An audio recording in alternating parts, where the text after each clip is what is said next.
When we took this on, we knew it was a massive undertaking. It's the biggest launch in the history of the company.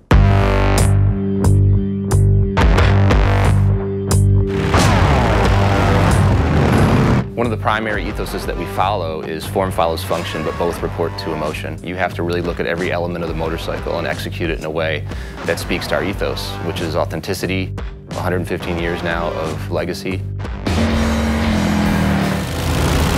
It was exciting and a little scary, designing brand new product and bringing in the latest technology and the features, but we need to retain the lineage, the DNA, the styling cues, and keeping what makes a Harley a Harley. We wanted to bake in the soul of a Harley-Davidson motorcycle, and we talked to customers around the world and kind of picked their brains about what they'd like to see from the next generation cruiser from Harley-Davidson. They want tradition, but they also want technology. They wanted to experience the best of both worlds, and that's what these motorcycles deliver. So there's 8 models in the lineup. Each model has a defined personality, if you will. It's about fit and it's about attitude, and they each have their own unique feel, and it will be different for each customer. They'll find the bike that they'll fall in love with.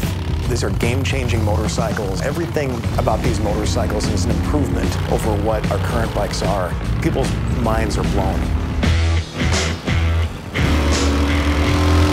The Milwaukee 8 is our first 4-valve big twin powertrain. It is the best V-twin we've ever made. We did some benchmark testing against our current twin cam high output 103. That Milwaukee 8 rider is going to be 3 bike lengths ahead of the twin cam rider from 0 to 60.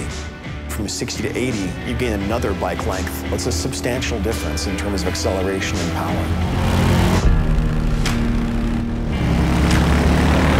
So let's talk about the Softail frame. Our very first motorcycles were rigid, so the rear wheel was actually rigidly mounted to the frame. They had a really beautiful aesthetic. There's a line that goes from the front of the motorcycle all the way to the rear axle. With the Softail, we're trying to emulate that whole aesthetic. We're trying to make the motorcycle look like it's a rigid, but it actually does function amazingly well because there is suspension that's tucked under there now.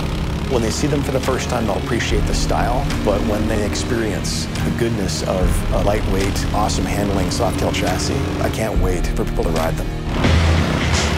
One of the things we've achieved, I think, is a perfect balance of the best of Softails and the best of Dynas. That classic hardtail look, that hidden suspension, right?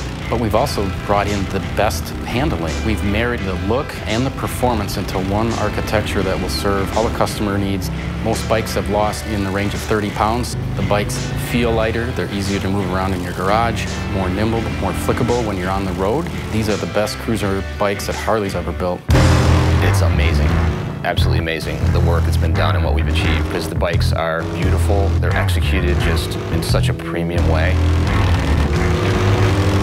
And then they just ride. They ride amazingly well.